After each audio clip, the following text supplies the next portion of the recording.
Welcome to the Public Access Podcast. There's no new intro. This is how we're doing it now. My name's Rusty. I'm the host, just the guy leading it along. And I'm here with my special guest, and my special guest right here, right now, is Clayton, and his pseudonym is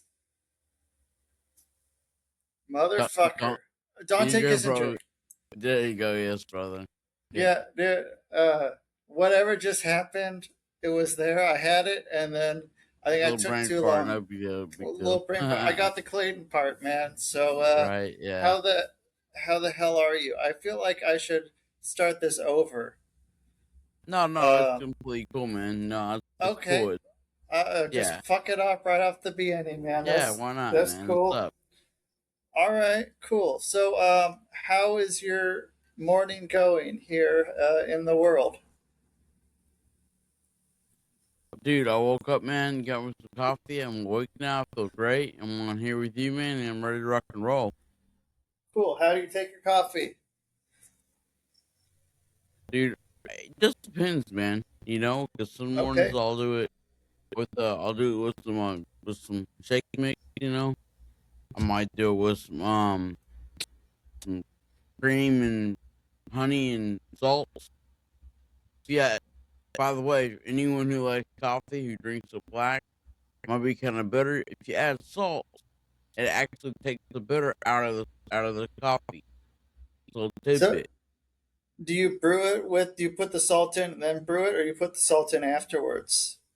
after.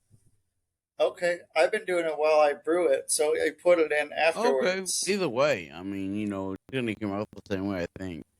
I mean, hope. Okay, it does the trick. So okay, so what's your coffee like? Are you always make it at home, or you go out places and buy coffee, or is it wherever? Are you like Well, I'm carless at the moment, so I just brought in the Keurig, and you? yeah, and we're using the little K-pods, But if I Sure. could, um, actually, fun fact, whenever I was homeless, I slept in a closet, a utility closet in a gym, and the gym owner also owned a coffee shop right next door called Coffee Turks in Oklahoma City. So I would wake up in a gym, which is like it was basically rock bottom in my life, right? And um, I just tried my best to have the best attitude I could every day, And waking up in a gym like that's like the epitome of waking up in a factory where diamonds are produced. If that makes sense. You know what I mean? That makes sense. And then on top of that, you got a coffee shop right next door to you, so I'd go over there and have some coffee and eat like a little protein bar or whatever, and then do a workout. So So did you had all that ready to go? Like you just it was your one stop shop. It was your I yeah, don't know even my it shower, is. man. So I don't know if Oh yeah, anyone's watching, but um, actually, do you mind? I don't know how like industrialized it is where you are, man, but um, we have Anytime Fitness is the largest gym chain in the world. They have over 33,000 locations. And almost every location has its own one or two shower rooms. And it's like $40 a month. So that's where I was. I had a shower room. Um, oh, and yeah, so you're right. One yeah, stop shop. I could shower there. Um, Coffee next door. Work out. Yes, sir. yeah. They had I think they have them here in like just right down the road from me. There's one here in the Yeah, Philippines. I mean, at the mall, and so yeah, I mean it's fucking everywhere. So yeah. you There you were go. what brought you to Oklahoma City then? What was the appeal of Oklahoma Yeah, City, or was it? yeah, man. Great question, man. So, I'm an entrepreneur, and I've made some, I've taken some risks in life, and whenever I take those risks, I don't back them up to the full capacity, and I end up um at a bottom again, at zero. So I become homeless a few times in my life, living in my car, and that was I was actually living in Allen, Texas at the time, and I had become friends, reunited with a friend and named Jake. He lives in Oklahoma City. We were Okay. actually trading. We were trading forex at the time. Oh shit! How'd that go? Yeah, At dude, the ups and forex downs. is wild, man. You can make a lot of money, but you can also lose money very quickly. It's the quickest way to Sure. lose your money, the quickest way to make a lot of money. So Yeah, I anyway, bet. we got really Holy close shit! as friends, like on the phone, you know. And because I was homeless, about 6 months later during the summer, we talked every day. So I'm on the phone, and we're just talking, right? He goes, "Hey, let me call you back."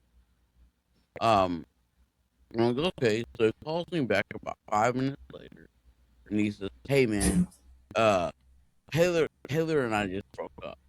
How about you come move up here to Oklahoma City and live with me?" I'm like, "Dude, all right, man, fuck it, dude, let's do it." You know what I mean? Yeah. Um, so am I as Okay. good if I can just say whatever, or should I? Oh, dude, don't say fuck. Okay, thank you. You fucked it all up. Don't say fuck anymore. Don't say fuck. Don't say fuck. Don't say Okay, I fuck. won't say Okay. fuck anymore, man. Don't say fuck anymore. Fuck, So dude, that's fucked up, man. Anyway, yeah, um, talk how you talk, man. That's you yes, know sir. So, that's what's up. anyway, yeah. So I was like, you know what? I'm gonna do it. I'm gonna work hard, get some OT, and make that deposit, that rent money, move up there because, dude, being homeless, man, it's a weird kind of freedom, but when it gets old, it gets old. And so you know what? At the time, it was midsummer in Texas, and it was hot. Whoa, And what's sure. funny is that, like, about a week or two later, I was just like, you know what, God, I'm done. I'm tired of being homeless. Like, and He answered my prayer. So I moved up Whoa. there to Oklahoma City. That's how I ended up there. And then I ended up homeless again because same thing. I had a job, I moved, took risks, didn't back it up, lost my car, lost my house, my place with my roommate. He moved out and got an apartment, and that's just how the cards played out. You know what I mean? But What was that? I mean, what did that teach you most about yourself at that point? um, that taught me that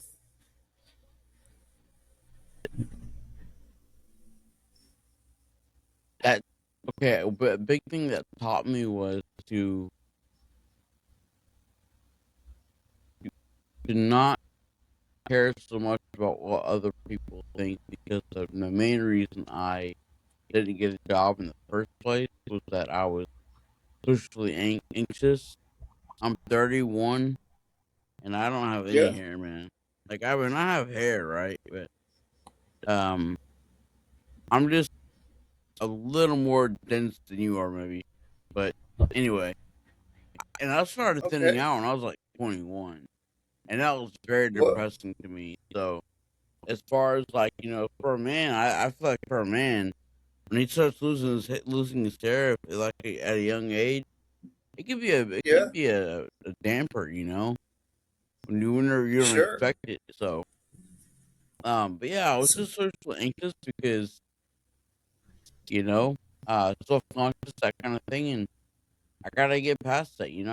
I gotta wake up every day, look in the mirror, and love myself, and be confident in who I am. You know what I mean? Absolutely. And Uh, so what so like what was it that started to have that effect of you thinking with that different mindset? well, I'm also 5'3", so I've kind of had to well have that mindset my whole life anyway. But when it gets worse and you really don't know how to respond to it getting worse, it's like you're not asking God, how can it get worse?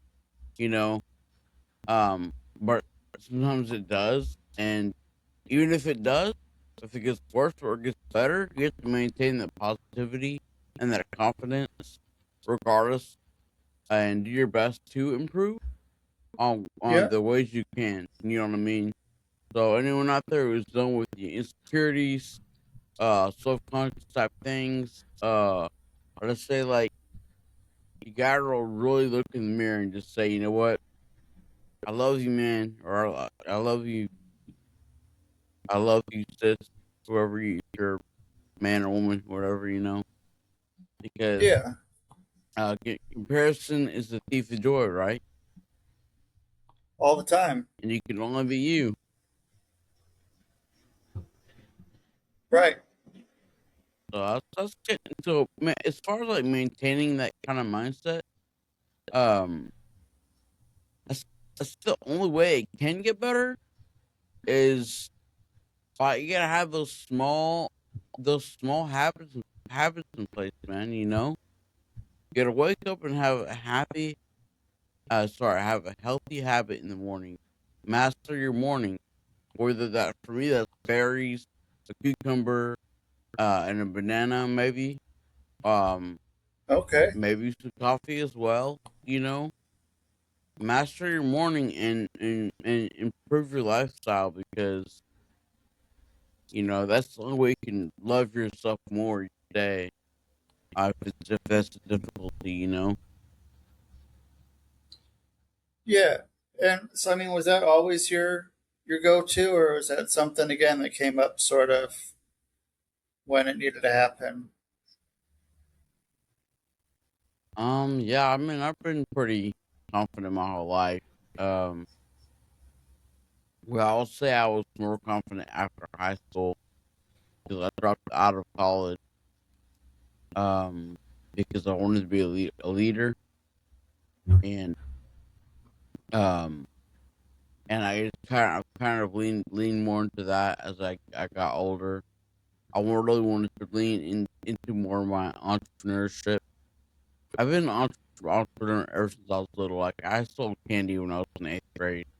I bought my first iPod Touch in eighth grade through selling candy and Gatorades at school. Okay, so you were So that guy.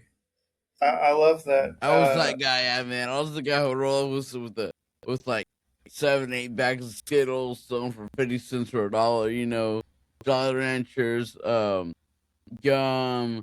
The first thing I sold was Gatorades. Now Gatorades, I had made no money, man, no money, and that was sixth grade. My principal shut that down. Well, eighth grade rolled around, right, and the principal found out. He said, "All right, no more of that," right? Um, yeah. sorry, eighth grade rolled around, and we had a new principal and a new superintendent. So I'm like, oh, wait a Oh second, shit. and a new building. I was in a new building. So I'm like, wait a second, I can do this all over again and get better at it. So I did. Yeah, so I was that guy. It was, dude, fun times as a kid, man, in middle school. Fun Yeah. times, dude, for me, because I only got like a $10 allowance, man. So Right. extra 15, $20 a week through selling candy. I loved music when I was a kid. So I bought You loved what? CDs. I Okay. loved music as a kid. Yeah. Um, so yeah, I was that guy. So okay. So let me see. So then, what was your setup? Like, how'd you did you just have like a backpack full of shit, or like was did you Yeah, like uh, come out? You one of like those like open up the fucking coat, and you're like, "Look at Oh what I yeah, like got the here." guy, the Goonies, like his little gadgets. Yeah, No, no, dude.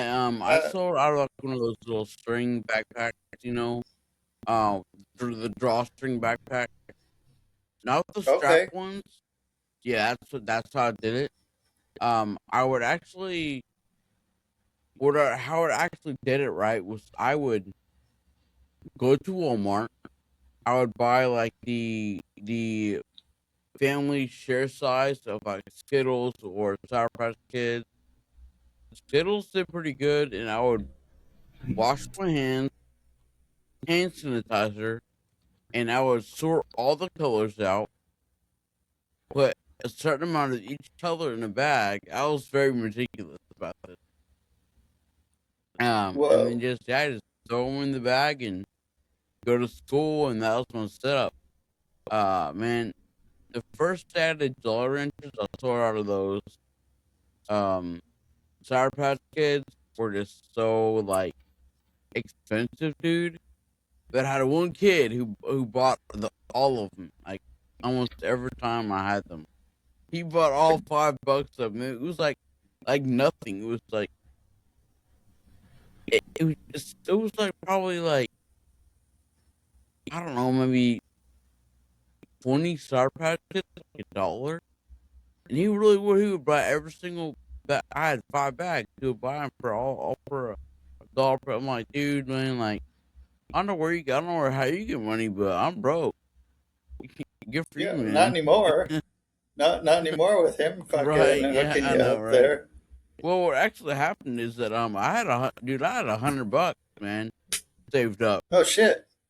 and well, Okay, that's some big this fucking is this money. is this is Christmas time for me back then, and I had $100. My plan was, um, I was actually going to go see my mom for the holiday in Texas. I actually lived in Oklahoma back then, and this $100, I'm going to go there, go to Costco, and stock up for the rest of the year, right?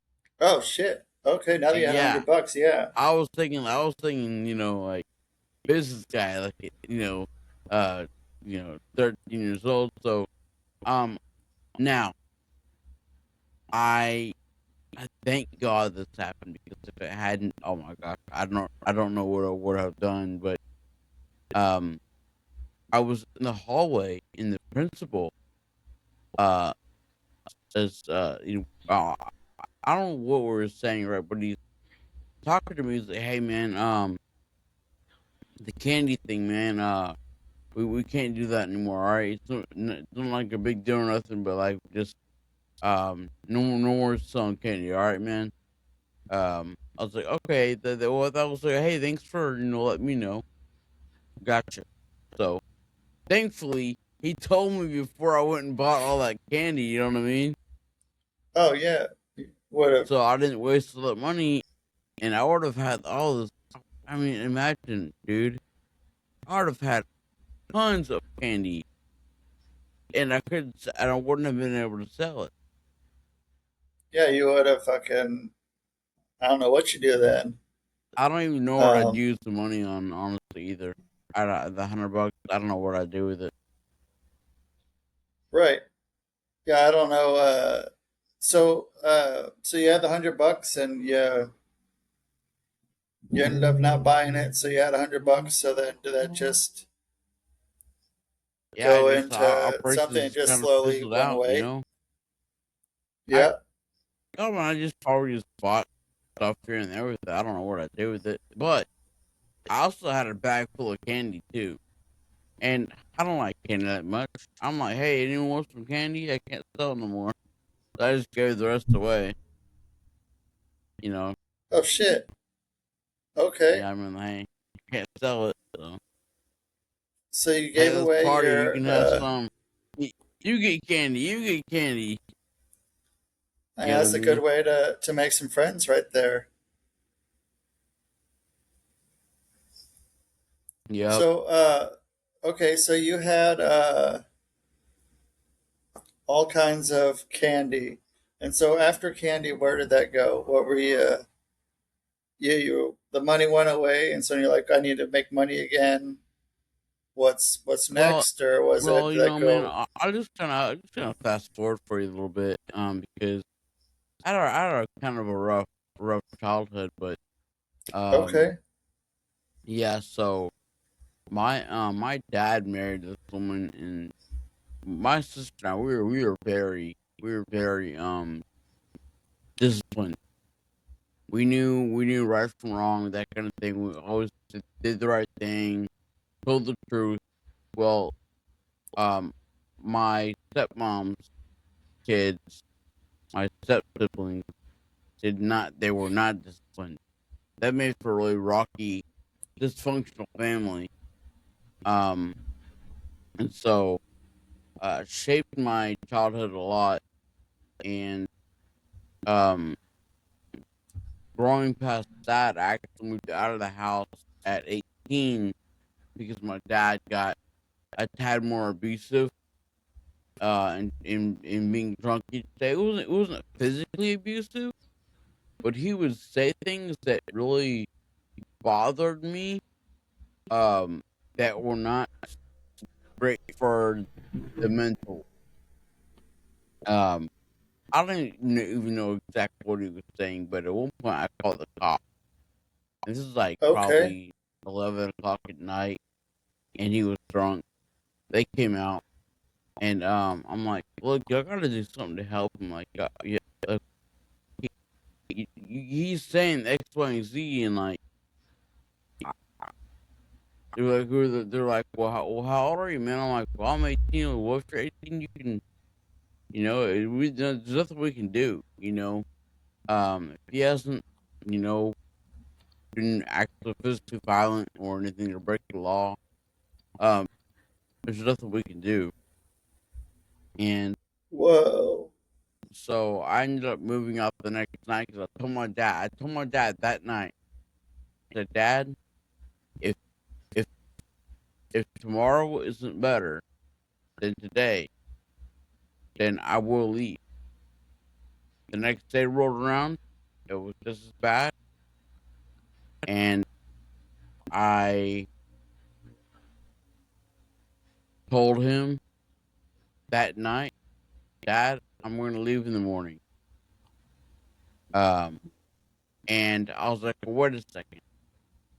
If I leave in the morning, right, Yeah. then he might try to stop me. He's gonna know that I'm leaving, right? So I'm like, you know Right. what? If this were a chess game, um, game of chess, right?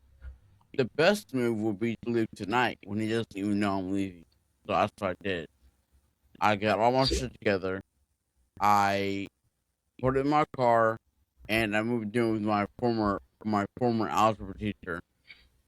Um, she let me she and her husband let me stay there, and I'm forever grateful for them because that was really a big help in my life. And it was about 20-25 minutes away, in Okay. Lone Grove, Oklahoma.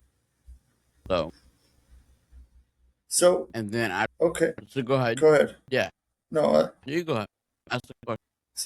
So you were in Oklahoma, or were you in Texas? I was in Were you always in Oklahoma. Oklahoma? Yes, sir. Okay. Yes. All right. Yeah. So So I've moved back and forth. I think it's kind of the chronological state of everything that happened is kind of back and forth, man. The past like 12, 13 years of my life. So okay. it's a timeline there, you know. Yeah. So okay. So back and forth between Texas and Oklahoma, and so you had your algebra teacher and her husband let you stay there. Are you still in school then? Are you out of school or? No, I've been out of school for like probably 11 years. I didn't graduate. Oh no. College. I decided that college, man, for me was a headache. I dropped out because I'll just tell you exactly why I dropped out. Well, hold Um, on one second. I I was a meant soft. like, oh, sorry. Go ahead. I meant like, were you still in school like when you're living with your algebra teacher? Oh, Oh, No, I Not are was. you in Oh, school yeah, now? I guess I was. Yes, You're I still was. okay. I'm sorry. I I go was a ahead. senior. No, you're good, man. Yeah, no worries. I was a senior, and it was really cool because um I had a really cool. She was a awesome teacher, an amazing teacher. Dude, I there's a test at the end of the school year called Yeah. EOI, an end of instruction test. Her class had no book, and I made a 55 out of Oh. 55 in that test. So, awesome teacher, great person.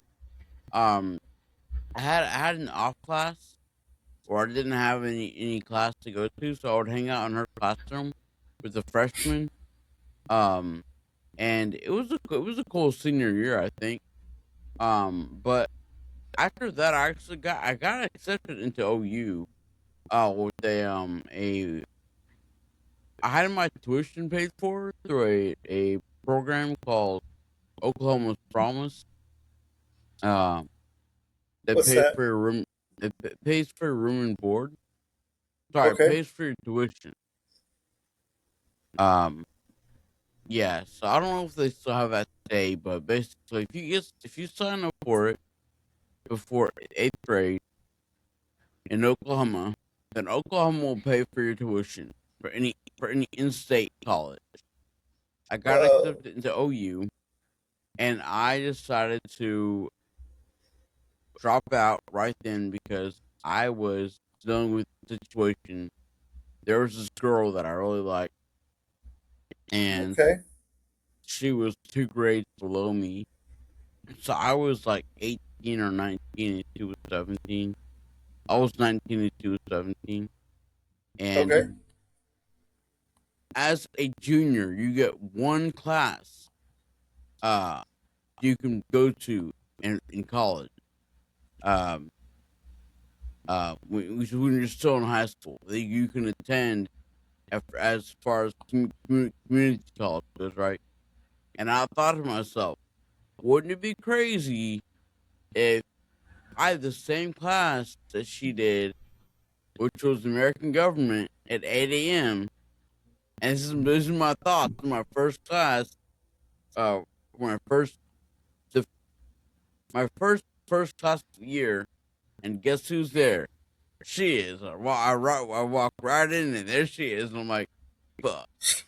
I guess it's Yeah. not gonna be fun because, like, but man, I fell in love with this girl, and she was just very she had an angelic spirit. So, dude, that class was very emotional for me sometimes. I would come in early, sit at the front, and leave late, so I didn't have to see her.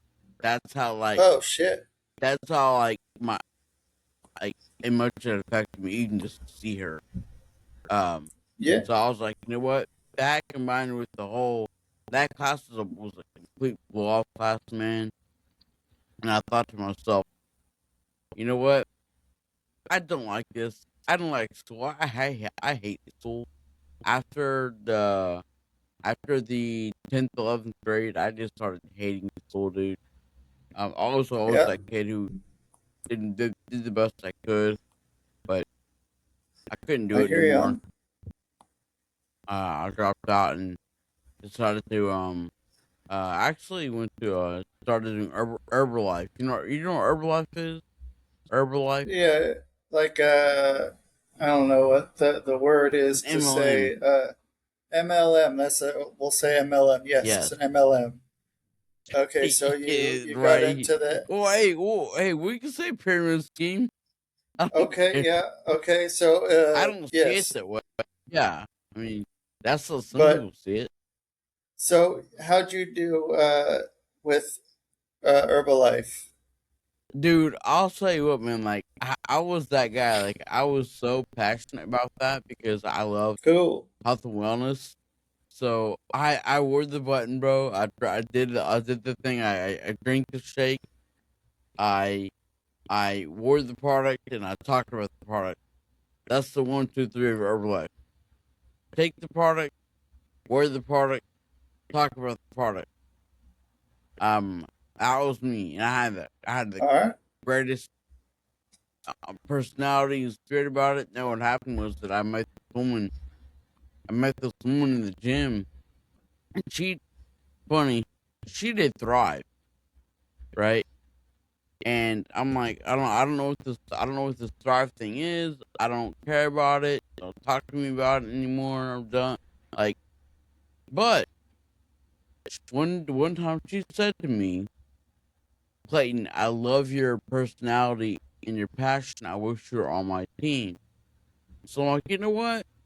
I like I like that. I like that someone feels that way and sees Yeah. me in that manner. So I said, you know what? Let me try that pat.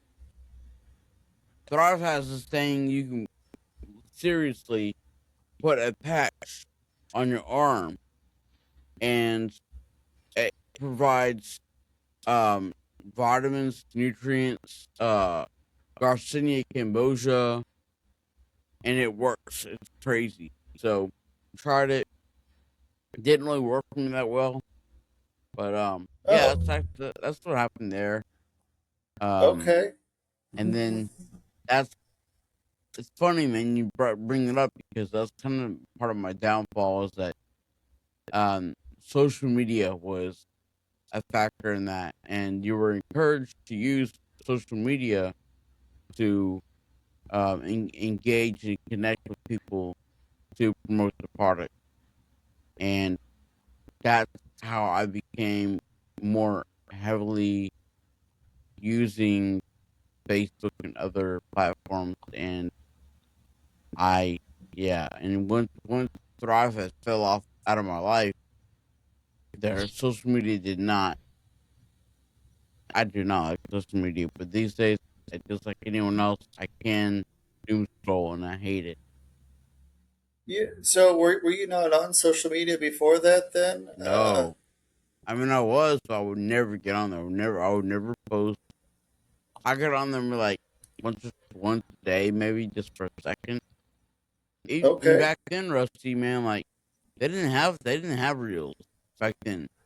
They didn't have ad that bad back then. It was mainly your friends and maybe an ad every like here and there a little bit. Snapchat Oh wasn't even shit. around yet, right? So it Okay. was so low key back then. We're talking about 2015, man, 11 years ago. You know what I mean? Yeah. It was not addictive back then. These days, oh, forget it. I mean, someone you can literally sit there on Facebook and scroll for hours. You know what I mean? Right. Easily. Yeah. So, Uh, so were you doing that at all? Were you getting down those doom scrolling? I know a lot of people during COVID ended up doom scrolling a bunch, and so like I don't know. I think I did a little bit for a minute, and then I was like, I fucking got rid of all that shit. Like I didn't unfriend everybody and everything, but I unfollowed everything, and so I go on there just to like look for because I was buying and selling shit, so I just like garage sales and Facebook Marketplace and stuff like that was all I would see. And then I was just like, I kind of stuck with that, like, and I didn't really want to know what everyone's opinion was about, what was going on during COVID and all that shit, like, and just everyone fucking, doing whatever. So I was like, fuck all this. I don't need it. well, So there's good to social media, but yeah, whatever. well, man, I want to let everyone know right now, like, you need to pay attention to what's going on your social because they find very tricky ways to hook you more and more and more and more. So, um, in high school, I read this book called "Amusing Ourselves to Death" by Neil Postman, and Okay. it talks about um how like why do I care what someone in the north why do I care what someone in the north is doing if I live in the south, right? Um, so basically, the title of the book once again was "Amusing Ourselves to Death," and that is what the world is doing. It's making us more consumers, right? And so the reason I'm saying this, R- right, is like Facebook over time, and it will continue to fuck with your notifications. It's going to keep bringing up things that you may not you it thinks you're interested in, right? So 5 years ago, it wouldn't send you a notification that says, um, Rusty commented on such and such. Go see what he said. It does it now. It's like because I follow you, maybe, right? yeah. Um, and maybe you and I have messaged a few times. It knows that we have a connection and when we talk, right? And it knows that I might care about what you're into. So it knows that that notification there's a likelihood I might click on it, right? Right. And Keep there's you on that. There's longer. yeah, exactly. Um, and so just stuff like that in the reels. I mean, there's all kinds of things that it just keeps improving on, and well, I say improving to them it's improving, but um, and Yeah. then also pay attention to um stuff like, okay, I'll say this, right, during COVID. What Yeah. did you notice anything during COVID as far as Did, what, socials go? What they did? dude, so I fucking got off of all that shit during COVID. Like once any of that shit started going on, like that was when I was just like, fuck all this, dude. I don't care. I don't care at all. So tell what you notice, I guess, Dude, is right the away, man, like question. it's like everything became COVID centric, man. Like everything was built around COVID. Snapchat, COVID filters, right away. I'm talking like days after like March 11th, right? When the shit hit the fan, right? Everything Sure. everything converted so quickly. I'm like, how did they like? How did it's almost like they knew this was gonna happen in my mind, right? I'm Right. like, Yeah. how did they and why would they just adapt and switch their whole platform to focus on this thing so quickly, um, to make it ever present in our minds. So that's what made me really suspicious of this COVID thing, right? So everyone be aware of how your socials work and um because if something seems sus, then maybe it is. Don't be afraid to ask questions. It's important that you do. You Agreed. know, Uh, yeah. Um, and it was just, I don't know, man. I was in Minnesota when it happened, and yeah, and then I moved down to southern Minnesota, like on the Iowa border, and Iowa didn't fucking do anything.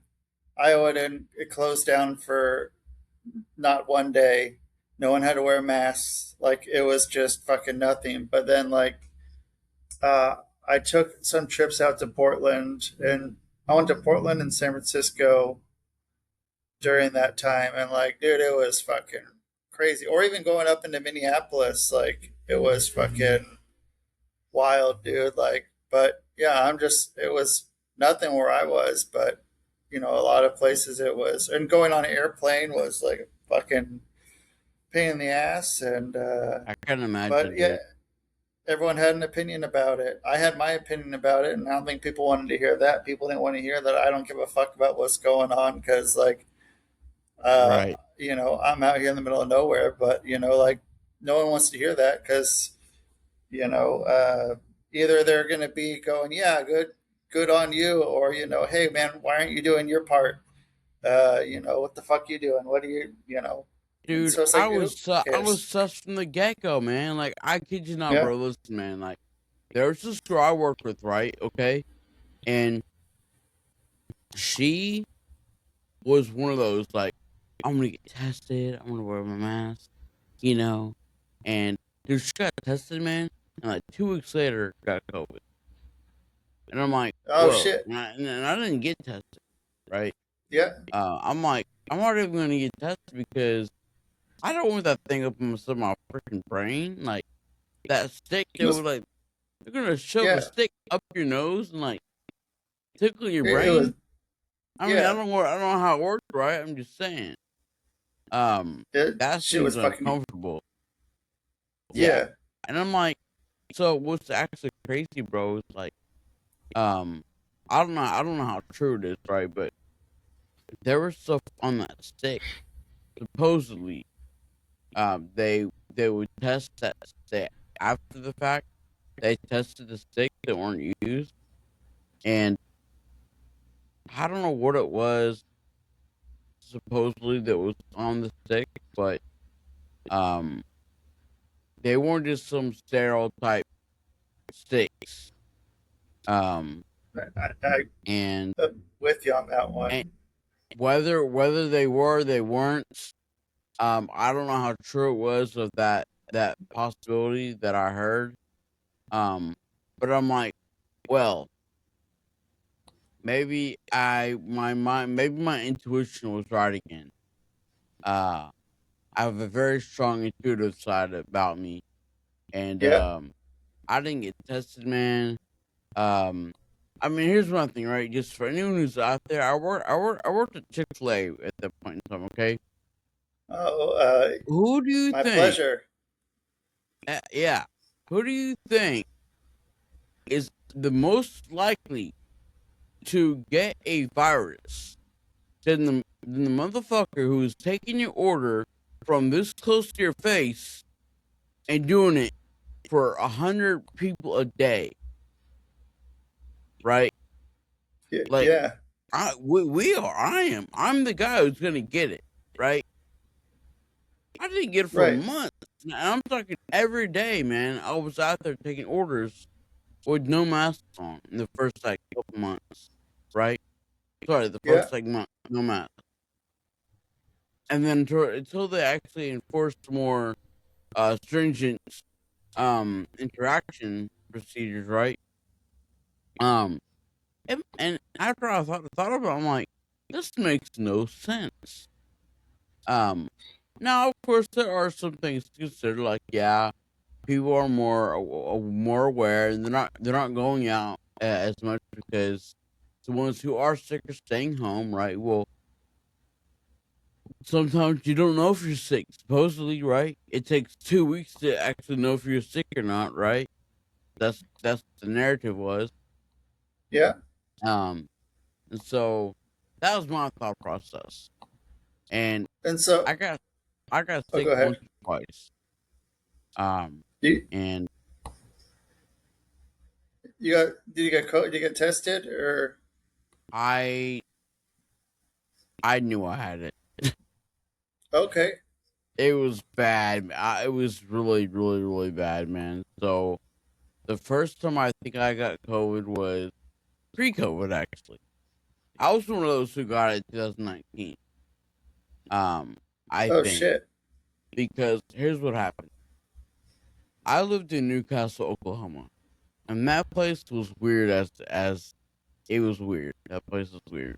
Um, I developed chronic shortness of breath while living there. Oh Um, shit. I I developed a very strong ear infection where I could not hear. I was almost completely deaf out of both ears. Oh fuck. Yes, it scared the fuck out of me, man. Yeah, I could not hear.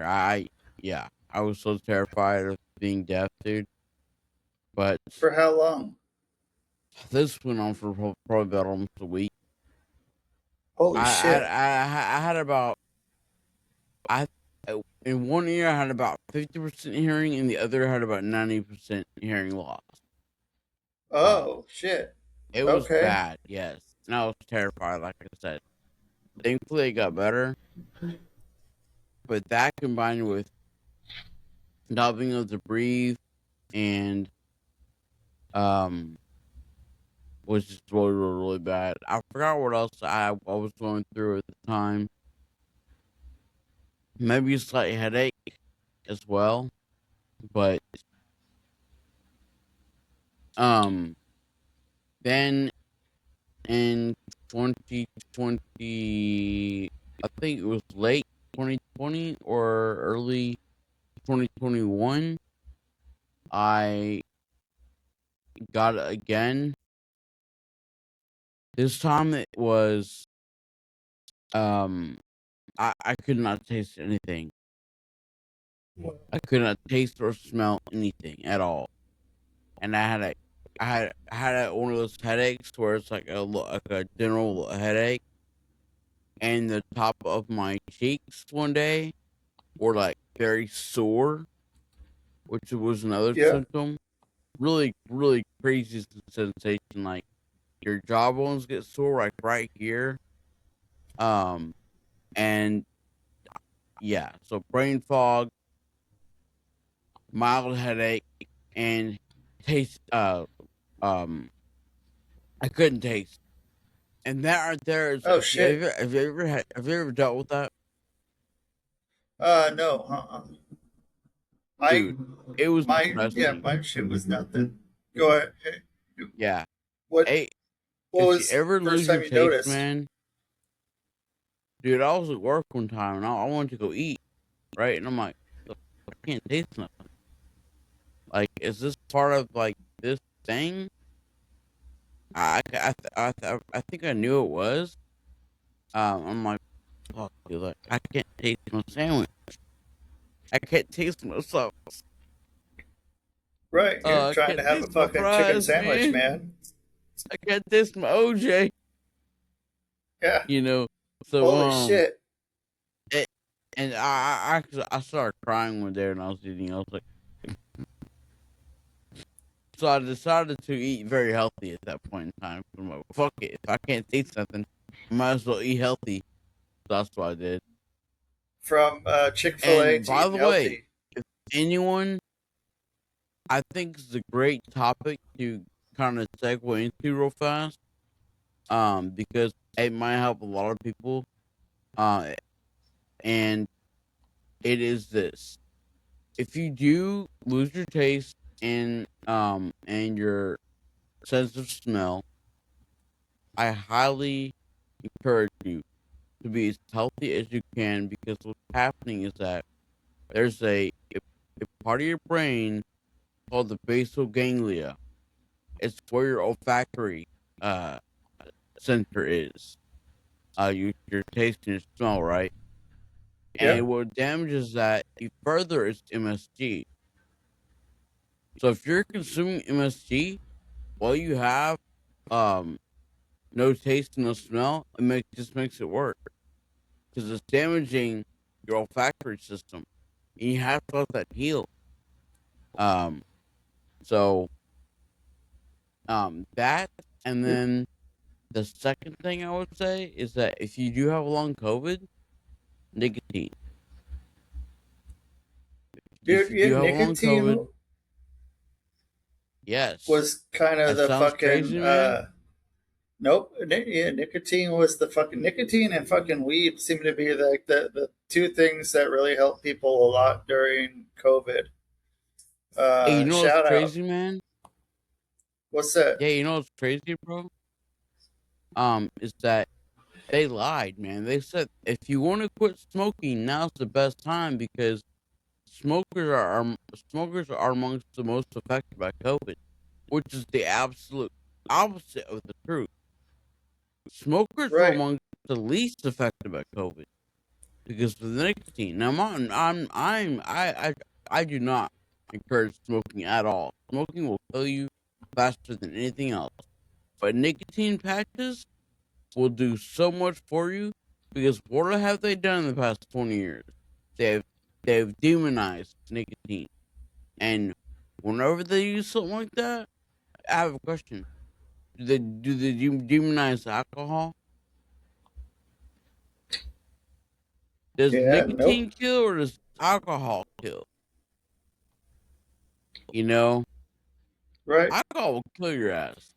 Nicotine, cigarettes will, but vaping is not good for you. But nicotine patches are actually also neuroprotectant. So for people who are listening, what nicotine actually does, okay, is there's a spike protein in the vaccine and the virus. Okay, the spike protein actually gets into the nicotinic receptors. The only way to kick that spike protein out is by getting nicotine into your system. Nicotine has a much higher affinity to those receptors. So once you consume nicotine through a patch or chewing or lozenge, right? Um, that spike protein will um leave the body. I experienced this for second hand in Oklahoma City where I work. That's where I learned about this stuff. Because at this What do point you in mean? time in my life, Sorry. I'll share with you. You're good. So at that point, this is about 2.5. This is about 2 years ago, 2.5 years ago. At that point in time in my life, I never smoked or done any kind of nicotine ever. Right. Yeah. There was this man, and he had long COVID, and he had symptoms for 3 years. He had very bad brain fog and um very bad metallic taste in his mouth, right? For 3 years. Very, very distraught guy. Like he did his best. He's also a business owner, right? So we're like, hey man, you need to watch this thing, this podcast thing. They talk about something that will really help you, and he goes, I don't want to watch it. Just tell me what to do, right? But hey man, we can't tell Oh. you, but we can share with you what you can do, right? So like, here's the protocol. You wear this nicotine patch. Um, you only do 1/3 of the patch on days 1, 2, 3, X, Y, Z, whatever, right? Well, guess what? Yeah. The guy actually did way like he fucked it all up. He wore a whole dang patch, dude. The first day, man, he was bad. The poor guy. I feel bad for him, but he knew better. Cause we told him like, don't do the Well. whole thing, man. Anyway, dude, the very next day, bro, he woke up. No more brain fog and no more metallic taste in his mouth. After 1,000 days, Whoa. yes, 1,000 days of this for him, right? He had long COVID, dude. One day, what? So whenever people say there's not a cure for certain things, well, I have a question. What's the definition of a cure? Beats me. What A was cure there is showing something that here? gets rid of something. Okay. Yeah. Okay, right. Effectively gets rid of of an ailment, right? Um, I don't believe that a cure means it has to eradicate it indefinitely, forever and ever. I believe that a cure means that it takes care of it with swiftness, right? Nicotine is the cure for long COVID. It's this for anyone who wants to learn more about that. Go on rumble.com, and look up a podcast with Brian Artis called The Antidote. ANTIDOTE, The Antidote. Watch that. You'll be blown away by what they talk about on that. It's crazy.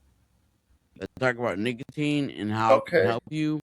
Dude, nicotine helps with arthritis, autism symptoms. If you have autism, Brian Artist says to put a patch in between your shoulder blades, and it will significantly help with autistic type communication and stuff like that. Um, it's very interesting Interesting. what nicotine Yeah. can do for well, tons of stuff. It is. Anyway, been so villainized. So yeah, and so I actually started using it back then. And the first day was, I mean, there was probably about a 15-30 second period where I did feel a little bit. I was a tad lightheaded, dizzy. But that was it. That was the extent of that. After that, I just felt more focused, more aware. I didn't nicotine in and of itself is not addictive. Okay, the delivery mechanism is because 1 mil. Imagine this: when you take a hit off a cigarette, um, Yeah, that is like almost a whole milligram. Wait, I think a cigarette is like 1 milligram. I forgot how much it is, right? But you're getting that immediate rush of nicotine to your brain, directly to your bloodstream. But with the patch, it's time released, right? With the vape, same right. thing, immediate hit, right? Um, so it depends on the mechanism that you use for nicotine. Also, in cigarettes, for example, there are tons of poisons and addictive compounds. So, um, I know this may not be the most fun thing to talk about, but for those who are out there, realize that nicotine, there's a lot more to learn about it than meets the eye. Yeah, man. Smoke them if you got them, but if you don't smoke them, fucking put a patch on it. It's You're fucking right. it's all right. Like yeah, you don't have to. You know, like it's really easy to just say yeah, don't touch this shit. This is bad, but like when it unlocks everything. There's been a number of things throughout this time where they've been like that, where it's like, hey, yeah, you don't go and touch this. Like we can go with this with dandelions. Like got they are great for a lot of things, including your heart. As one of them, and Like uh, maybe making like a tea out of it. yeah, yep, and Bayer, which makes Oh, aspirin that helps Monsanto. for that. Monsanto, who also owns Roundup. So like Yep. kill these things. They're weeds. Don't get them. Eradicate And them. that's for your glyphosate, which glyphosate, right? Yes. That's a yeah. Yeah. I mean, what's up? Don't eat So corn. Don't just say don't eat corn. That's all we'll say, right? yeah, yeah. You don't need to. You'll be all right. I was told corn is to fatten up the pigs. Fatten everything up. Just And yeah, it has to fatten up the pigs and give you cancer. The two. yeah. I'm just So I'm I'm just being silly, but I'm also serious. You know what I mean? yeah, I mean, well, it's true. There's not good things. There's a lot better things to put into your body. You can figure out what it is. Well, glyphosate What it might be. is a carcinogen. So I mean, if you're spraying, you are what you eat, right? And you Right. are what you ate. So if your animals are consuming corn, there's a trace amount of glyphosate in your meat too. So anyway, what I'm saying though, right, is like um, if the crap is on your food and you're eating the food, then you're eating the thing. And that's how it is. Sorry, go ahead. You were saying something. No, that yeah.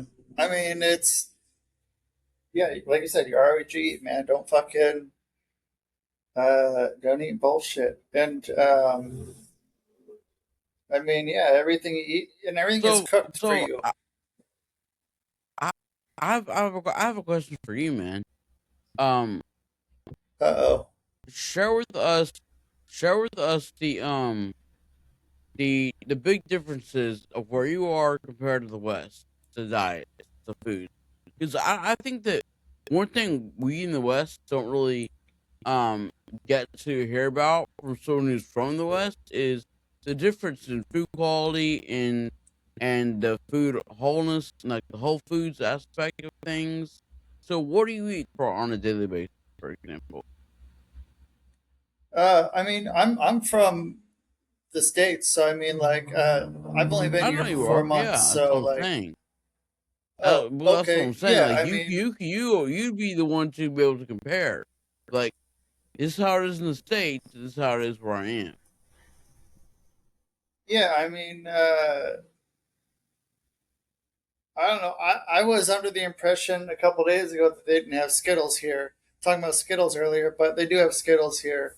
I thought that they didn't have them, but I just wasn't looking hard enough. But I mean, like most of the shit, I know where it comes from. Um, Not all of it, but like I got my dude. Like I try to eat. I don't know. Like it's different. I feel like if I was in a different country over here, I'd probably be eating a little bit different. Um, but what I don't know what I eat. Like I eat. I Like still I don't okay, know. so I think I eat. Oh, what do you eat first thing in the morning? just a little something. I have a little something. Even if it's fucking like uh, banana chips. I'm looking at my shit over here, or like which still isn't fucking that good for you. But I need something like a little something before I go out. Like that's Well, the yeah. I thing don't is, know man, something. right? Is like as far as like okay, let's take banana chips for example, right? Where you Yep. are, it's probably just dehydrated bananas, right? Right. And here in the West, for example, if they were to do that, it'd probably be like dehydrated dehydrated banana and like shellac, which is like wax coating maybe, or some other preservative, and then um this sweetener, and then sucralose, and then this little sugary little powder. I mean, they fuck it all up, man. You know what I'm saying? Because Yeah. I don't eat dried fruits, right? Um, but where you are, it's probably a lot less processed. Let me grab these You know what I fucking mean? things. See. Yeah. I feel like they are a lot less processed. What is- I think I remind you. Okay. Ingredients. Uh, Green banana, sugar, vegetable oil, and iodized salt. That's the ingredients. That's There you everything. go. It, see, oh, what it says green banana. So you know the differences between a green banana and a ripe yellow banana? I don't. It sounds like I don't know if this is going to be a joke or if this is going to be something. No, Uh, no, it's a real thing. okay, what is the difference? Is it So the right one? the green banana is has a different benefit because the green banana is not as ripe and it has what's called resistant starch, Yeah. which is Okay. better for cleaning you out, digestion, that kind of thing. And then a more ripe banana will be better for like quicker energy source, has a higher like sugar content, um, and it's not as it's softer as well. So yeah, there's lots of benefits to just green bananas. So if anyone is trying to improve their digestion, do not eat the banana green, like it's really super green. It's very tough and very like tastes terrible. But eat it whenever it's like right in the middle, where it's still green and turning yellow. Um, and you're gonna have to play around with how you do it, because Yeah. um yeah. Anyway, and This then comedian, and no, go ahead. You go with this so comedian. What? this comedian Mitch Hedberg had a joke about that, about how a Yeah. banana in a stoplight, or you know, green means go, yellow means hold on, or no, it's uh, green means hold on, yellow means go, and red means where the fuck did you get that banana at? I can butcher that joke plenty, but okay. So anyway, so fucking that's my You good, horrible, man. horrible Mitch Hedberg impression there, without doing it. But so anyway, so you were saying about the green. Make sure you go for the green only if you're ready to have that, or don't go for the green. I mean, it's however you want to, anyone people want to do it, right? But like another difference is that the yellow banana is sorry, a regular banana that's not organic is a lot more sweet. I've noticed than an organic banana. Um, Yeah. And and what that's is an why I don't organic? like. Yeah, I don't like regular bananas anymore. They're just too sweet for me. There's no Um. sweet. There's no seeds in them either, man. There's no fucking Oh seeds in them right, yeah, bananas.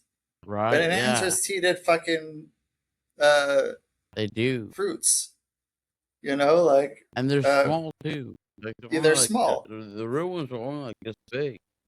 Yeah, They're small, but now they're all like in from this big to this big now. yeah, So like yeah, watermelon. when Like I it guess used to be.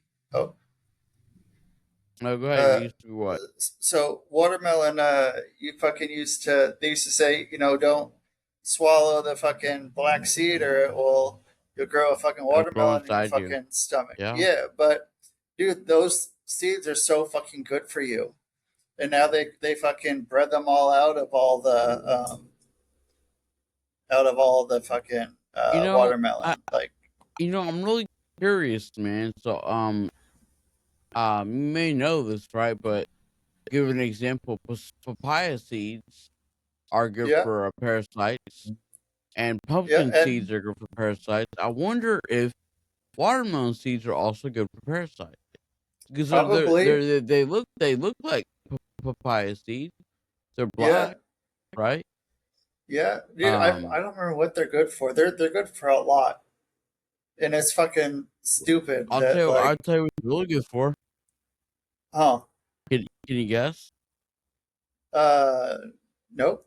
Do you want me? I mean, for Growing around the watermelon, oh yeah, yeah, the ones that aren't and fucking that's why they want to get rid of all the seeds, man.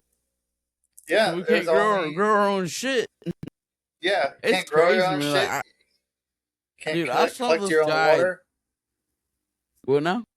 You can't collect your own water in a lot of places. You can't collect Oh my rainwater. gosh, dude. There was this guy who got fined.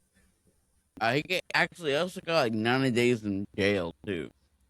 Um, For that.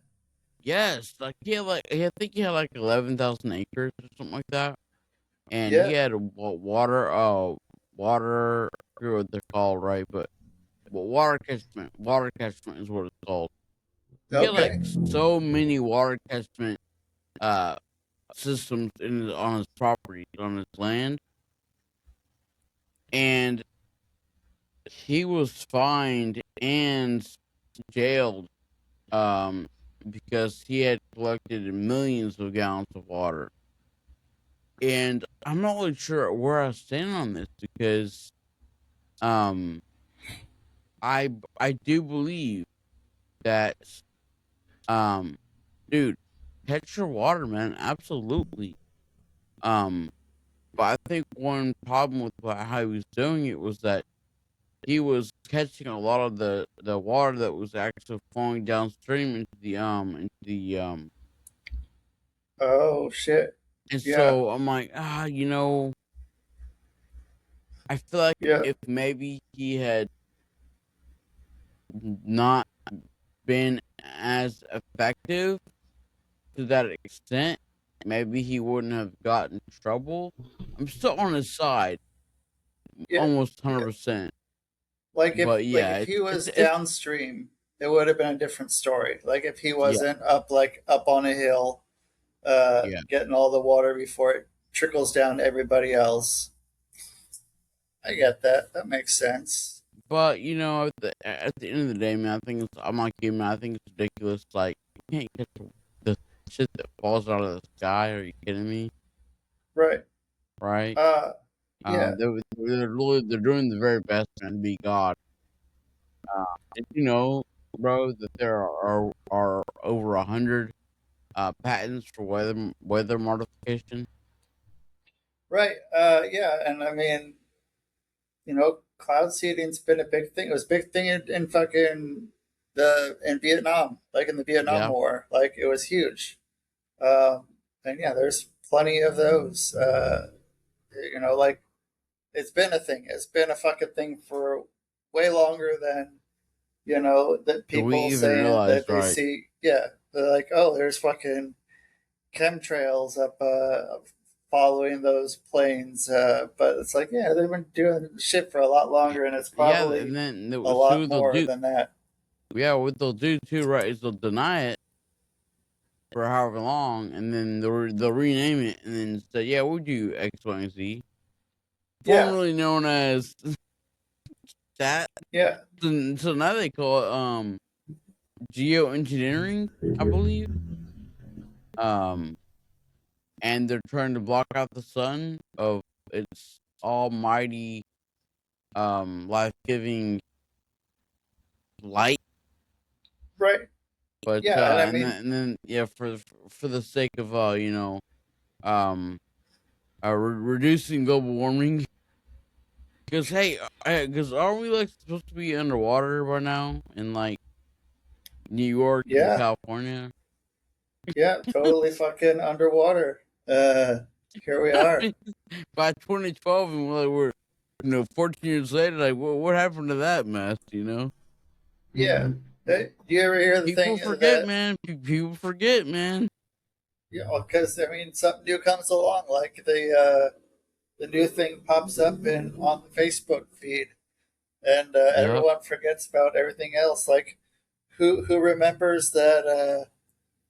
I didn't post this on Facebook, but I was talking with my friend. We talked about the Goonies earlier. Went down some rabbit hole that before the Goonies, the guy that played Sloth was in Playgirl magazine. So if you ever What? want to see that, not dressed as Sloth, but if you ever want to see what Sloth looks like in Playgirl, So was he's he in Playgirl. like drag or what? No, I mean it was like Oh, they had. he was a male porn star. Is that what Yeah, you're I mean, saying? well, I don't know if that's what I mean. Yeah, like uh, so like let's see. I mean, I think yeah, like mostly it's dudes that are into the magazine. It's like Playboy, but it has guys in it instead. Like uh, Yeah. there's a wrestler, Shawn Michaels, went and did that back in like the I '90s or something. That name sounds familiar, but I'm not sure who that is. Yeah. Okay, yeah, and like he thought it was like all whatever. He's like, I'm gonna do it because there's gonna be all these women that are gonna want to see this, but it's not fucking women that are checking out Playgirl magazine. But yeah, so the Goonies was uh, like because I'm from Oregon, so like Oh, yeah, yeah. Hey, funny yeah, story. Briefly, man. I had a friend who was from Oregon. yeah. He lives in Seaside, bro. He Oh, lives in so like Astoria. okay, yeah, so like yeah, I mean Yes. You know what's Seaside and crazy, bro? You know what's yeah. crazy? And the Goonies, it literally says 2 or 3 times Astoria. I get certain landmarks. So so yeah, so like Astoria, there's like So they do like some of it in Cannon Beach and some of it in Astoria. And it's a Okay. bit of a ways away too, uh, between the two. But like yeah, I mean like the Goonies house, like the jail. Um, what else? I I mean think there like was a most of the stuff was library. in Astoria. Yeah, Yeah, I think the library. There was a scene where I don't know if it was a library or a park, but it said like Astoria something. Um, but yeah, I had a friend who lived there, yeah, man, and he anyway. So that's I thought it was cool. So you're from yeah. Oregon? Yeah, pretty much. I mean, there wasn't a lot of stuff filmed in Oregon, so it was like the cool thing. You know, it was there was like, and it was all filmed out of the coast, pretty much. It was, you know, uh, you got the Goonies, you got Kindergarten Cop, Oh, Ninja okay. Turtles 3, Wow, Short Circuit, and classics. that's really about it. That was about it that was filmed there. So like, I went out to the house in 2001 maybe or something Oh, like that, really? and yeah, like you could walk up Which there. one? Which house? Was it like uh the Mikey and Brand's house, like their the house? house Okay, where I was curious yeah. if it was the bad guy's house. Okay, that house. Oh, yeah, and so like you could walk up there sort of, but then someone else bought it a while later, and like they Mm, made it so like nobody could go up there, no one can get near the house. But then someone man. just bought it again, and now they're, yeah, encouraging people to come up there and take pictures and all that shit, Yeah, which is cool, man. Like you know, like yeah. people I mean, people travel a long way to go there to see the that Goonies place will stuff. forever be a tourist attraction because I mean, I think in today's society, it's a breath of fresh air for kids that aren't that out that, to see that kind of those kind of movies because today there's nothing original anymore, right? Sure, Um, and doesn't back need to then be. you had the Goonies, you had the Never-Ending Story, just a couple of examples, right? Yeah, Um, maybe even the Labyrinth. I don't know, I'm just giving a couple of examples, but um, yeah. so forever It a was classic, and it's great to know that they do that because I mean it won't die off. You know, it's a very unique experience. I bet. yeah, yeah. I mean, it's kind of cool. It's kind of cool to see So, places so like that and be like, I watched some videos of shit like that on YouTube, of like where people go to filming locations, like where what it looks like now. Like they show the clip from the movie, and then they'll show like what it is in present day, and you're like, whoa, shit. You know, how old were you when you went up there and saw that when place? uh, so 2001, I would have been 18, 19, somewhere in there. But Okay, yeah, um, I mean, yeah, I've been out to Astoria and Cannon Beach and Seaside and stuff before, but I hadn't been like to the house. I was with there. I was there with like my family. I think I went there with my brother and sister and family friend, and yeah, I think there's just four of us who went there. But like, I had to go see it, like, because I mean, it was a big thing as a kid. That movie, like, we watched it a lot, yeah, a mine's one whole of those lot. movies that my dad introduced me to when I was really young. Um, Yeah, and it's like, yeah, fucking Goonies, man. yeah, man, totally. I mean, so you were saying that the sloth, Huh, hilarious character, right? sure, Um, yeah. he was his what's his real name? I forgot what his real name. You know he died about like I think 5 or 10 years ago. No, it was like not long after the Oh, movie. Like, oh, really? yeah, Okay, my bad. yeah, Okay, he OD'd uh, wow. on like I don't know if it was on. I think it was on Uppers and Downers. Him and then yeah, Mama Fratelli. Like both of them died not long after the movie came out, and but yeah, man, like I don't know. I've gone down a lot of rabbit holes too, like with stuff like that. Like I'm like, oh yeah, no, what's all? What wonder what they're doing now? And then what happened with them? Who are they related to? What kind of nepotism brought them into this fucking game Oh, so there's here? that.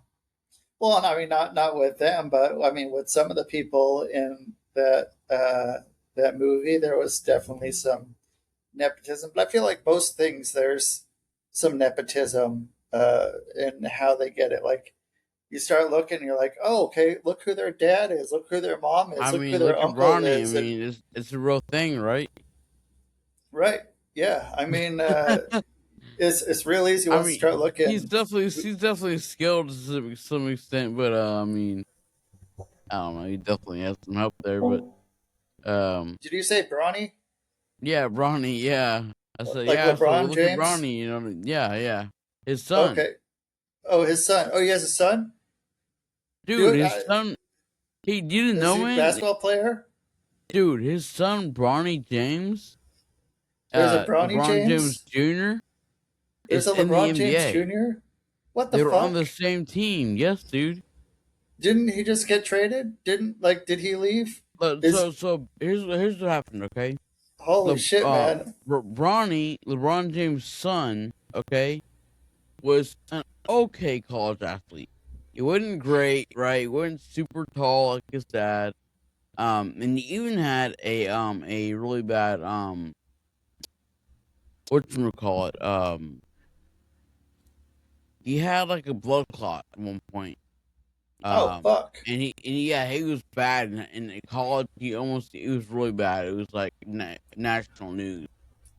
Whoa. Anyway, so Okay. um, but honestly, man, like if you ask like an average NBA player, he wasn't actually that good. You know what I mean? But Right. LeBron James is his dad. So Right. who's your Yeah. biggest advocate? Get you in the league, Right. And that's gonna and put some it worked. asses in seats. Yeah, They're I like, oh, mean, for anyone who knows, LeBron James had a big say in a lot of things that happened in L.A. while he was there. sure. Um, and so, uh, drafting his son was one of his like, hey, look, hey guys, we got to give him son here, so. Yeah. And I'm not knocking it. I think it's awesome that that he got to have his son playing, and he did get better. You know, he worked really hard. He played really well in the G League. Whenever he was there in the G League, um, which is one level below the NBA. And yeah, so nepotism is a real thing for sure, dude. So Sure. Yeah. I mean, and I mean like you're saying, man, like. As far as like the elite go and all the connections, man, this is not something new. You know what I mean? Right. Um, Yeah. There's a lot of nepotism in that. yeah, yeah. They gotta keep the bloodline, bloodline Right. strong. So even Yeah. Yep. And we could talk about that, couldn't we? yeah. Oh, we can save that for a rainy day. Did Yeah. so let's switch it up here a little bit. So okay. So before we start, or like when we started, uh, and we're talking about your poetry. Uh, so Dante Kissinger. Yo. Fucking now I nail it. Fucking later on. Took me a while, but that's there. So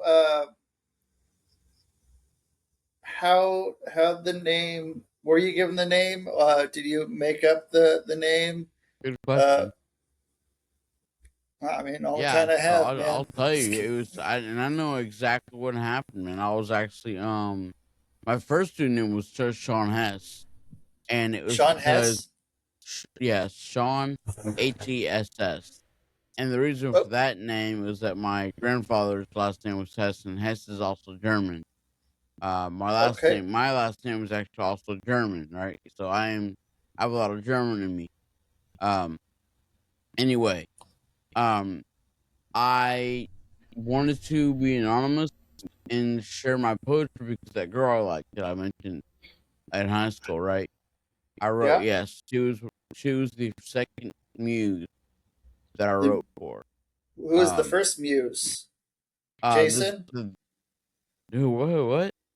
Jason Mewes. He's the guy who plays Oh, Jay right. from the whatever Jane Silent Bob. But anyway, so No, your it first was this Muse. girl, man. I was like, 15, I met her when I was like 15 or 16. She's actually the reason I started writing poetry. The first Oh, girl. she Um, brought it out of you. yeah. And because like I said, I'm a poet to my core, dude. Like real talk. And that's my gift, man. Like if I could talk about anything, is it would be poetry and discernment are my two gifts.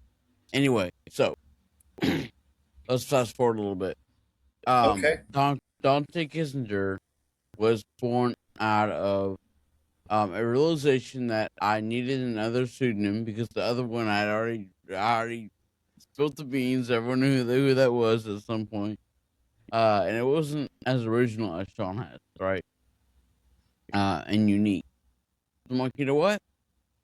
I want to look up some uncommon first names.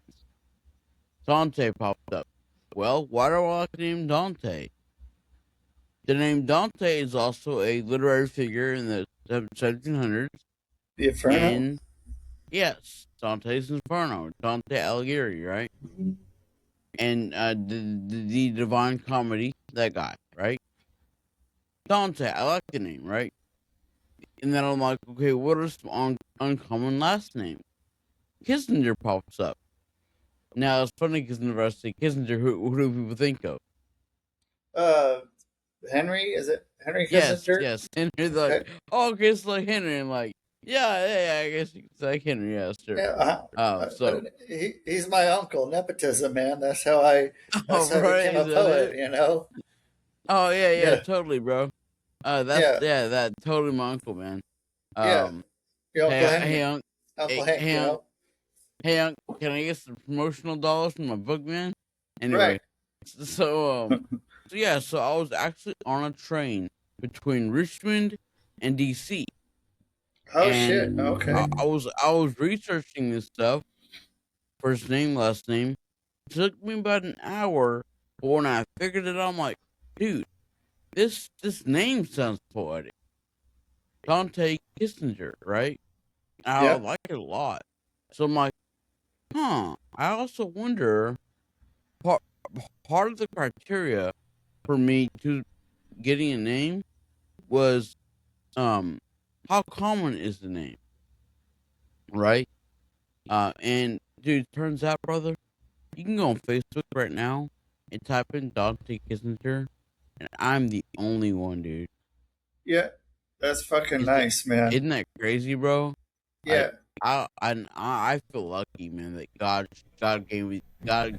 showed me those two names. Um, Yeah. so that's Yeah. how it It's happened, man. And okay. this is 2013 ish time frame. Okay. It's the year So after everybody died. I was 17, 18 at the time. Okay. Everyone died in Yeah. 2012. And so you that was your rebirth right there in 2013. Yeah, there we go. Yeah, we'll go with that for sure. Yeah. Yeah. Um, so in my high school years, man, I was very prolific. I wrote a lot. I wrote a lot. Poetry, in a way, saved my life because, like I mentioned before, I had a very dysfunctional family growing up. I didn't have really a way to process things that I had to go through as far as like my dad and I's relationship, and how he was doing his thing with my dad had to deal with my dad had to deal with having exceptional children and having to feel the guilt of treating them in a way that wasn't fair to them just because his wife wanted to cast a stone at them because she couldn't say she couldn't be accountable for her own children's mistakes and wrongdoings. If that makes sense. That makes sense. And happy life, happy wife, happy life, right? So what do you Yeah, do? You know. yeah. I mean, So it's, it's kind of yeah, fucked. yeah. Uh, So you we know. got the brunt of it, right? And part of Yeah, that led my dad to drink and behave in ways that made me not know how to deal with shit. So what I do, I started writing poetry. Started writing. Started writing at 13, 14. good. Poetry didn't come along until I was 16, 17. And I wrote all the time, man. It spawned from a void of not having art in my life anymore. Um, and being able to express myself in a artful way with my words. And in the beginning, it was sometimes to cope with life, but it was also to, in a way, express feelings I had for that girl I mentioned. Sure. Um, it was kind of like, Make it. however I needed to use that tool, man, I used it, and I used it a lot. Yeah. At one point, I wrote like 3 poems, and then one day I wrote a couple the next. And the first like probably year or two, probably the first 2 years, I had already written like 200 to 300 poems. So, what's your style that you like, and what do? Okay, I'll ask you the second question in a minute. What's your style you like? What kind of poetry do you like writing? I love that question, man, because I love traditional poetry. I like Robert Frost. I like Edgar Allan Poe and Edgar Allan Poe. I like John Keats. I like rhyming poetry that has structure, eloquence, um, and rhythm to it and rhyme. I like all that shit, dude. You know what I hate about today's poetry? Oh, There's none of that. It's all like I'm gonna express my feelings. And I'm not knocking it 100% because some of it is just does sound good, right? But it doesn't flow well. There's not that cadence and that rhyme always and that rhythm. Um, and it didn't always have to be perfect. Like my style has evolved a lot since I first started writing. Um, and to better, more effectively answer your question, when I first started writing, my style was much so that the 4 line stanza, 4 line stanza, 4 line stanza until the poem was over, right? As I evolved, it kind of became a line, a line that would run to the next line, and then continue and end at this line, and then begin here and complete there, and then maybe go for like 7 lines, and then 4 lines maybe. But at that point, I kind of wrote in um what I call like um paragraph structured paragraph I topic style poetry. Where if I say 4 or 5 things that make sense, they go together, they'll stay in the same stanza. The next 4, 5, 6 lines, those go together, right?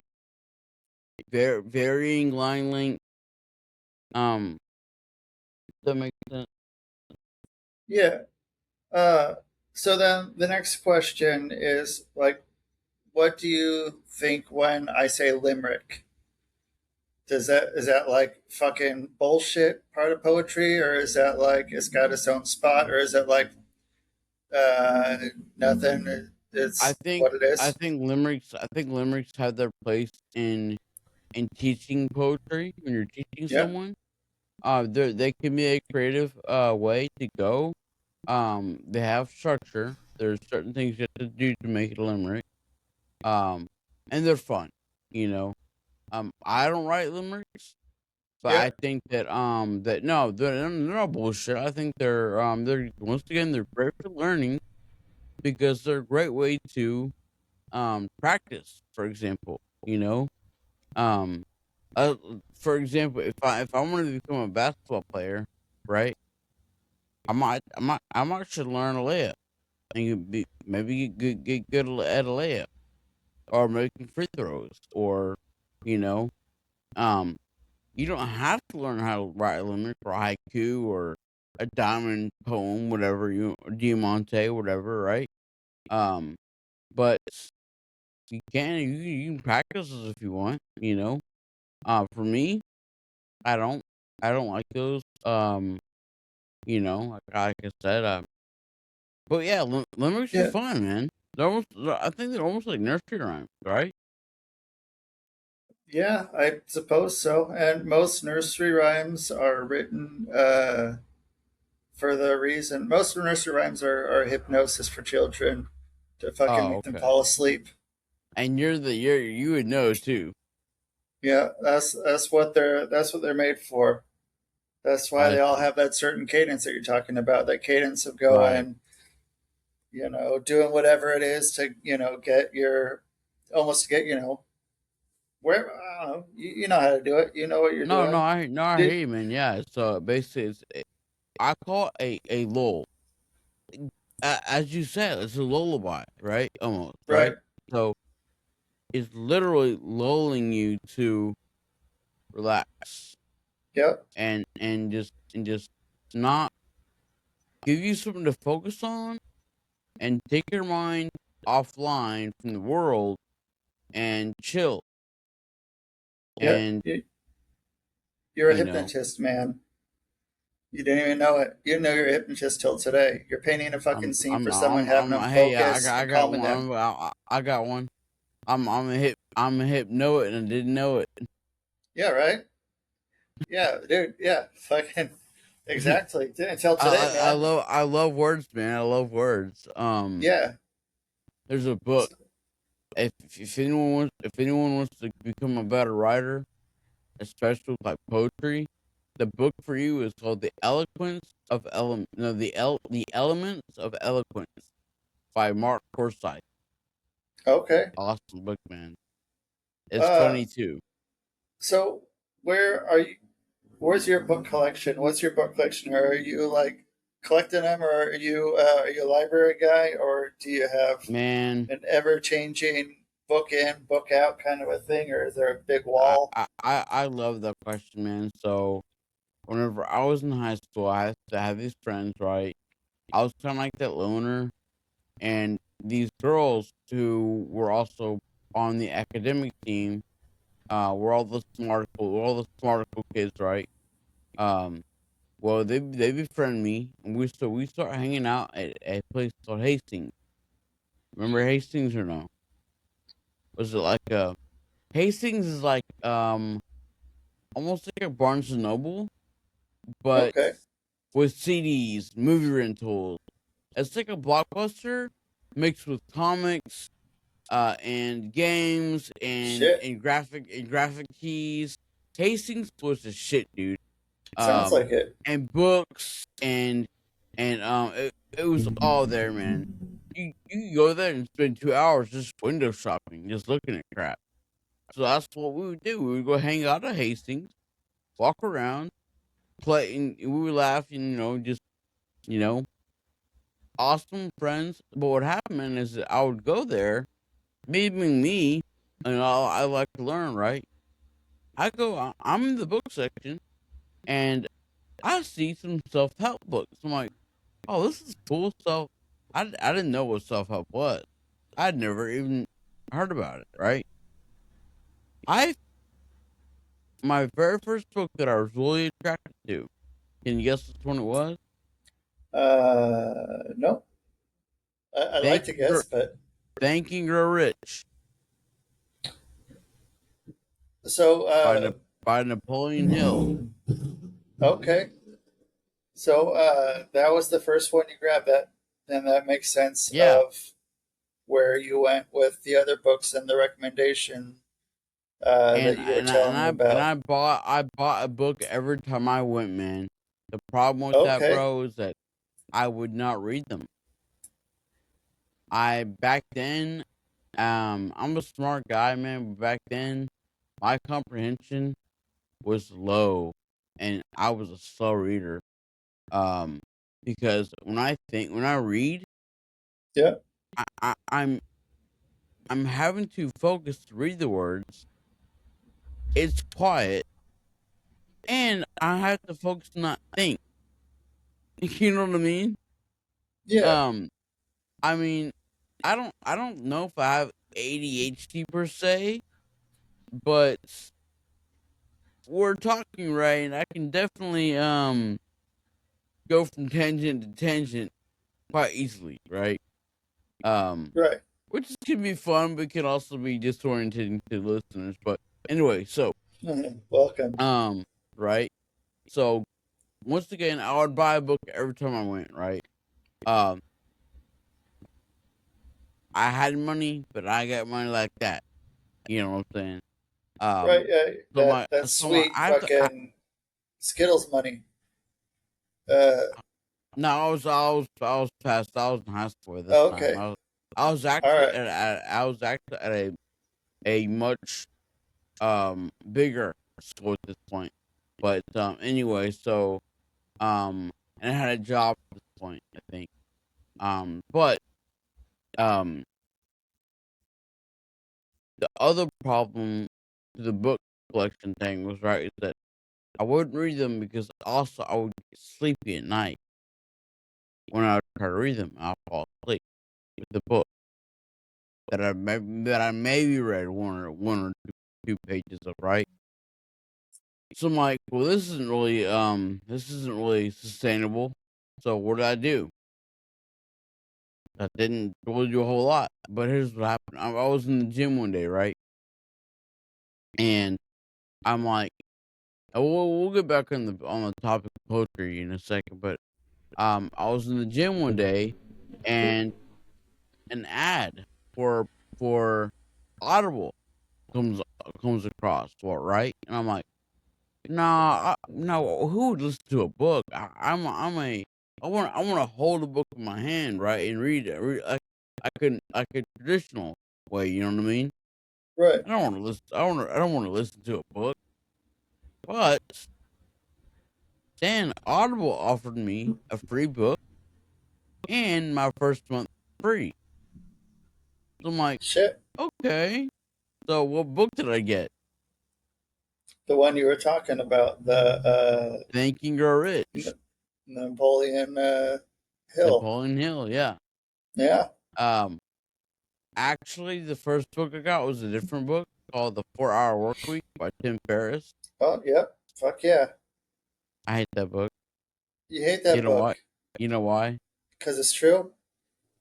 No, because the 4 Hour Work Week is not written for you and I. It's written for the rich guys.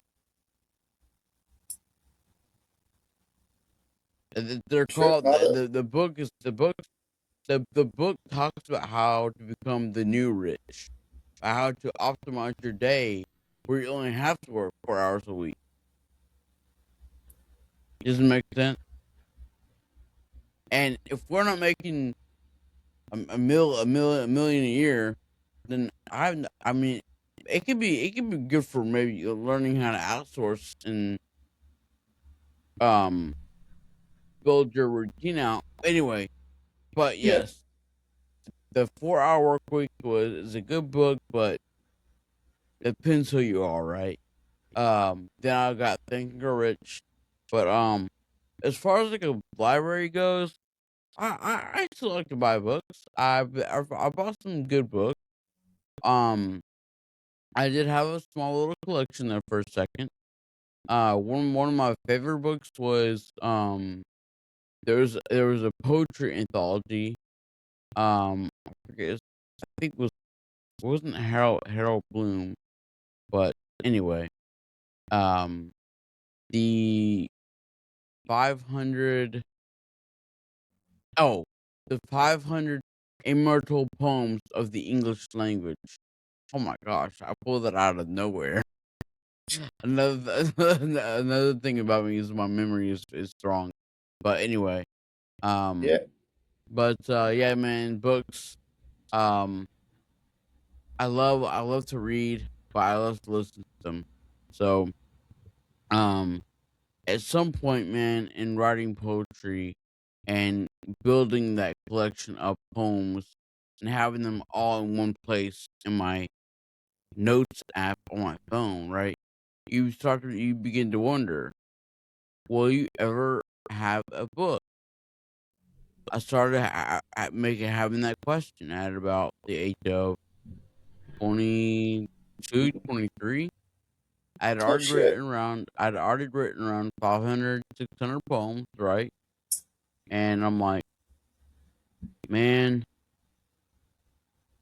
I need to um I need to get a collection of these poems. What's the word for it? And it doesn't matter. Um, Yeah, and I did. I got 100. I got 100 of my best poems together. My first edition was um, I don't know if I'm backwards or not, but this is my second edition. Um, at last, before the shining breath. That right there is my first oil pastel portrait I I made in high school as a freshman. Um, so I'm like, you know what? I love that picture. I use it for all kinds of crap. You may have seen it a few places already. Um, but yeah, that's fucking um, cool as shit. so my first book was black. Then I'm like, you know what? I want my second one to be a matte maroon. I love my second book. It came out great. I'm so thankful for how, how it came out. Um, and my second book has 35 more poems than the first one. Um, Same book, just updated. Um, Uh, and there is meaning behind the book, behind the title. So I refer to the last breath that we take as the shining breath. Whenever your silvery spirit leaves your body, right? The yeah, shining breath. Um, so this says at last before the shining breath, referring to the book. In other words, finally, before I died, I wrote a book. That's the book title means. So, in case anyone's curious, um, yeah. and Which um, fucking if are. you like, man, I would like to read a poem. The first poem in the book.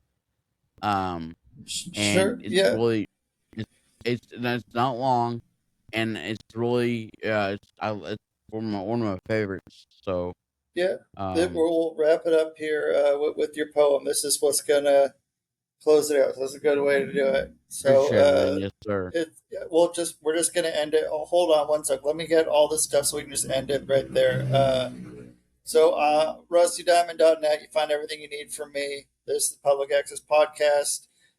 You find do you want whatever you're gonna go by? Do the Dante Kissinger down here in the comments in the description is where you're gonna find everything of yours. Yeah, And you just list both names. It's fine. okay, and yeah, and you can take it away, man. You can. It's whenever you're Appreciate it. done.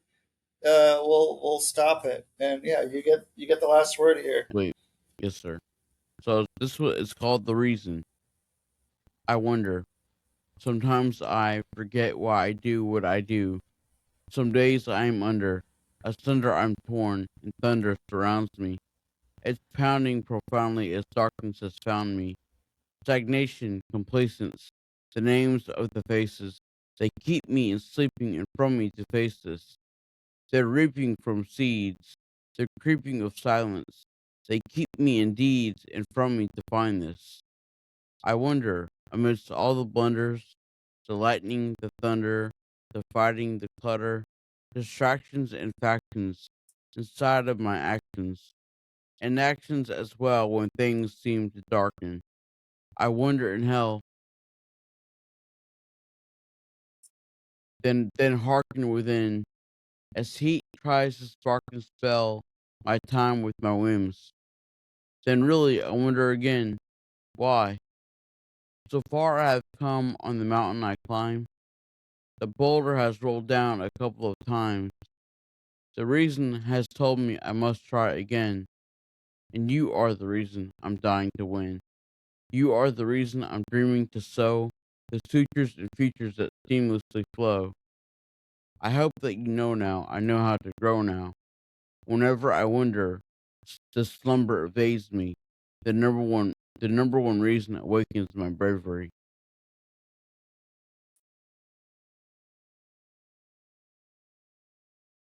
There we go. I guess I got the last word. So fucking Yeah. thank you, man. Fucking appreciate it. Thanks, dude. Yeah, I had a good time, man. Likewise.